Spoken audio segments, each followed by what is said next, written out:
సాగు గారికి, అందరికీ వచ్చిన వాళ్ళందరికీ, శ్రీరామాయణ గారికి అందరికీ చాలా చాలా థ్యాంక్స్. అంటే నాకు కంటిన్యూస్గా హనుమాన్ ప్రమోషన్స్ చేసి ఇప్పుడు ఏదైనా మాట్లాడమంటే నేను ఆడియన్స్ అందరికీ ఎంత పెద్ద హిట్ ఇచ్చినందుకు థ్యాంక్స్ అని చెప్పేసేలా ఉన్నాను మళ్ళీ. సో మళ్ళీ అంత బ్రేక్ లేకుండా దీంతో వస్తున్నాము. నన్ను అందరూ అడుగుతూ ఉన్నారు, ఏంటి హనుమాన్ ఇంత హిట్ అయింది కదా, రిలాక్స్ అయిపోయావా, అంత హ్యాపీగా ఉందా, పీస్ఫుల్గా ఉందా? లేదండి, ఒక సక్సెస్ మన కెరియర్ని ఏమి డిఫైన్ చేయదు, ఆ విషయం నాకు తెలుసు. చాలా జాగ్రత్తగా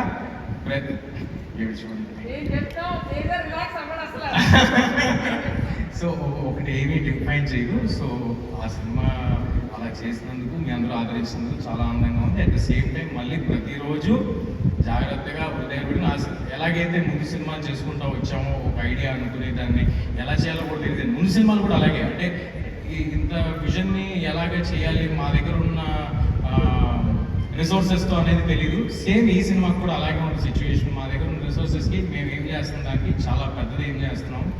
ఐ హోప్ అన్నీ దేవుడు మా వైపు ఉండి అన్నీ మంచిగా జరుగుతాయని అనుకుంటున్నాను. This is too early to talk about film or anything. ఇవాళ గ్లిమ్స్ రిలీజ్ అయిన అందరూ తప్పకుండా టైటిల్ అనౌన్స్మెంట్ గ్లిమ్స్ చూడండి. I hope you like it. It is Mirai the super Yodha for all of you, and very happy to collaborate with Karthik garu. Karthik గారు నాకు almost ఆయన చెప్పినట్టు ఒక 10 years నుంచి బాగా పరిచయం. ఆయన అన్ని సినిమాలు అన్ని వర్క్స్ ఫాలో అవుతూ వచ్చాము. చాలా అంబిషియస్ పర్సన్, ఎట్ వెరీ ఆయన చూస్తే అలా అనిపిస్తుంది, చాలా హంబుల్గా సైలెంట్గా మనిషిగా అనిపిస్తుంది. కానీ ఆయన విజన్, ఆయన ఆలోచనలు అన్నీ చాలా గ్రాండ్గా ఉంటాయి. అలాగే విశ్వ గారు, నేను ఇందాక అంటూ ఉన్నాను, ఇక్కడ సురేష్ బాబు గారు, విశ్వ గారు, నందిని గారు అందరూ ఉంటే ఇది మా ఊబేబీ రీయూనియన్లో ఉందని, ఒక ఫుల్ సర్కిల్లో ఉందని, ఎక్కడ మొదలయ్యామో మళ్ళీ అక్కడికే వచ్చినట్టుంది.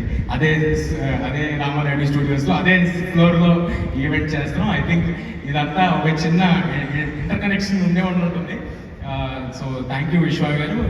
మా బిలీఫ్ని ఆయన, మేము Hanuman release of this film is irrespective of Karthik's previous release are my previous release అండి. ఆ సినిమాకి సంబంధం లేకుండానే మేము ఆల్రెడీ ఒక 6 months బ్యాక్ ఈ సినిమాని స్టార్ట్ చేయడం జరిగింది. And it will take good while to shoot this film. April 18th next year రాబోతుంది. April 18th sir good Friday అనుకుంటా sir. So I hope my next Friday is a good Friday for me and for everybody. సో ఈ సినిమాని చాలా జాగ్రత్తగా కష్టపడి చేస్తాము. మీ ఆశీస్సులు, ప్రేమ ఎప్పుడు ఉన్నట్టే ఉండాలి. Thank you everybody. ఏమైనా మర్చిపోండి, క్షమించండి. Thank you.